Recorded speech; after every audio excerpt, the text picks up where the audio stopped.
आजकल तो मुफ्ती साहब ने नई बात कर दी कि ड्रामों में जितने एक्टर एक्ट्रेसेस हैं इनके निकाह होते हैं तो वो भी निकाह हो जाते हैं। तो किसी एक्टर ने नोट लिखा कि जनाब अभी तक तो मेरे ड्रामों में 400 निकाह हो चुके हैं, तो बताइए मेरी बीवियां कितनी हैं। तो एक तरफ वो फ़िक़ा जो मुसलमानों के इस्लाम के अहकाम के मजाक बनने के बायस बनती है, दूसरी तरफ वो फ़िक़्ह अमीरुल मोमिनीन, वो फ़िक़्ह इमाम जाफ़र सादिक़, वो फ़िक़्ह इमाम रज़ा, वो फ़िक़्ह इमाम जवाद कि कितने अजीम तरीन उलझे हुए मसाइल को उन्होंने अपनी हिकमत से हल किया। और किसी अहले सुन्नत के जवान ने, देखिए आज के जवान ये सवाल कर रहे हैं, क्योंकि पहले तो ज़बरदस्ती थी, जबर थी, लोगों को रोका जाता था, लेकिन अल्लाह का यह वादा था ना कि जाअल हक़ व ज़हक़ल बातिल इन्नल बातिल कान ज़हूक़ा। यह हक़ क्या है? यह हक़ अक़ल का नाम है, यह अक़ल विज़डम का नाम है, यह अक़ल इंसान की सोच का नाम है, यह अक़ल इंसान की फितरत का नाम है। आप इंसान को कितनी देर गुमराह रखोगे? बिल आखिर तो इंसान सोचता रहता है। अब मैं बैठा हूँ सोच रहा हूँ, आप मजमे में बैठे हैं सोच रहे हैं, मुझे नहीं पता आप क्या सोच रहे हैं। तो हमें इंसानों के हाथों पे तो पाबंदी लगा सकता हूँ, किसी को 10 दिन के लिए किसी कमरे में तो बंद कर सकता हूँ, लेकिन मैं किसी की सोच को रोक नहीं सकता।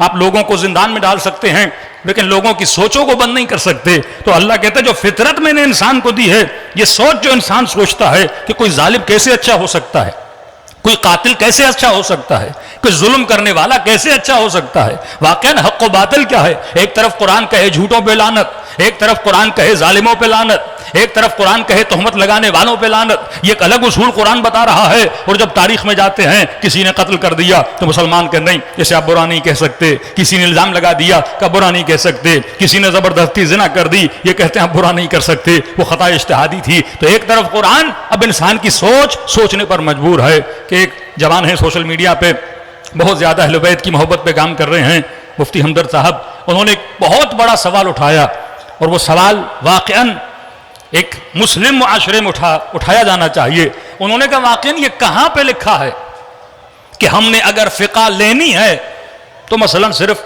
इमाम अबू हनीफा से लेनी है, या इमाम शाफे से, या इमाम मालिक से, या इमाम हम्बल से। कहा कि हम मुसलमान अहले बैत से फ़िक़ा क्यों नहीं ले सकते? क्या आज एक कलमा पढ़ने वाले को ये इजाजत क्यों नहीं कि वो अपने तलाक का मसला, रज़ात का मसला, इर्स व मीराज का मसला फर्जंद रसूल से पूछे?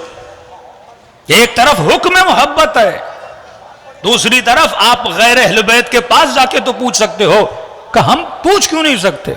वाकई सदियां गुजर गईं, किसी ने यह नहीं सोचा कि मैं कभी फर्जंद रसूल के पास क्यों नहीं जाता। मैं उनसे तो पूछ रहा हूं जो डायरेक्ट या इनडायरेक्ट इनके शागिर्द हैं, लेकिन मैं उस्ताद से क्यों नहीं पूछ सकता? जब इंसान पहली मंजिल है सवाल, अहले बैत लोगों को सवाल देते थे कि वो शख्स शामी जब आया चौथे इमाम के मुकाबले में, अब जाहिर है जब शाम से आ रहा है तो उसका जहन फर्जंद रसूल के खिलाफ भरा गया है कि 70,000 मिंबरों से अली इब्न अबी तालिब के खिलाफ प्रोपेगेंडा होता था। 70,000 मिंबर का मतलब यह है कि उस जमाने का पूरा इस्लामी मुआशरा, और मिंबर की हैसियत उस जमाने में टीवी है, मिंबर की हैसियत सिनेमा है, मिंबर की हैसियत अखबार है, मिंबर की हैसियत मीडिया है। लोग कहां जाते थे? मिंबरों को सुनते थे। अगर लोगों को पैगाम देना होता था तो पैगाम देने का जो मरकज था वो मस्जिद थी, वो मौस था। जुमे में लोग जमा होते थे, खुतबे सुनते थे, मुफ्ती साहब जो बयान करते थे लोग बिलीव करते थे। कोई मुफ्ती से ये नहीं पूछता था आपने कहां से पढ़ा, बस कहते थे क़ाल रसूलुल्लाह, नबी का फरमान पढ़ते थे और लोगों को सुनाते थे, लोग बिलीव कर। अब शाम से आया हुआ शख्स जैसे ही चौथे इमाम का मुकाबला होता है, ये गंदी तरीन गालियां जो इसके जहन में निजासत भरी गई थी वो इमाम को बोलना शुरू कर देता है। आप तो ऐसे हो, आप तो ऐसे हो, आप तो वैसे हो। यहां जो इमाम के हवारी थे, जो इमाम के शागिर्द थे, जो इमाम के साथ खड़े थे, उनको बर्दाश्त ना हुआ। मुरीदान इमाम ज़ैनुल आबिदीन आगे बढ़े ताकि इसके मुंह पे तमाचा रसीद करें, और जैसे आगे बढ़े तो इमाम ज़ैनुल आबिदीन ने रोक दिया। अब जाहिर है कि इंसान का जहन गंदगी से भरा हुआ है, उसका नतीजा ये नहीं कि आप उसे मारोगे तो उसके अंदर और गुस्सा पैदा होगा, वो 4 गालियां और आपको देगा। अगर कोई मसलन बोल रहा है कि शिया मुसलमान नहीं है और आप आगे बढ़ के उससे लड़ाई करोगे, तो ये नहीं कि वो आपको फिर मुसलमान मानना शुरू कर देगा।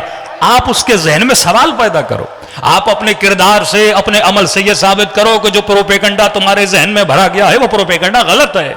इमाम ज़ैनुल आबिदीन ने अपने किरदार से एक ऐसा जुमला कहा कि वो बूढ़ा रोने लगा। इमाम ने कहा जो तू मुझे कह रहा है यकीनन तुमने मेरे खिलाफ कुछ सुना होगा, और जिसने सुनाया है यकीनन उसने कुछ देखा होगा। इमाम ने कहा जो तूने देखा है तू उसके मुताबिक मुझे वो बोल रहा है।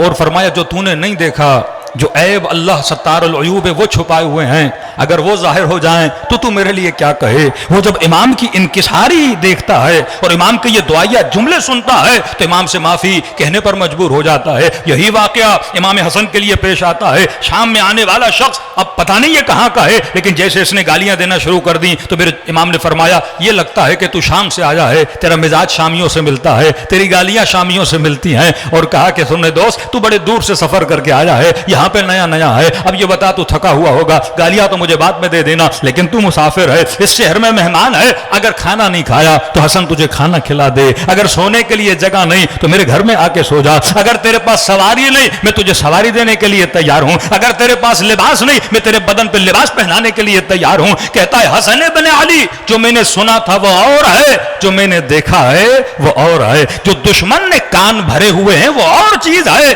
आपने अपने किरदार से साबित करना है, जो देखना है वो और है। अब जैसे देखा इसके वजूद में बदलाव आ गया। तो जब इंसान के जहन में सवाल पैदा होता है, पहली हिदायत की कड़ी है सवाल को पैदा करो। जब तक सवाल नहीं होगा, आज मुसलमानों ने यजीद पे फुल स्टॉप लगा लिया क्योंकि सबको बचा लिया लेकिन यजीद को न बचा सके। वल्लाह अगर ये मजालिस से अज़ा न होती तो यजीद भी रजी अल्लाह बन जाता, ये मजालिस से अज़ा न होती तो यजीद के खिलाफ भी बात करने पर पाबंदी होती। ये तो मजलिस इमाम हुसैन है कि कोई यजीद को बचा न सका।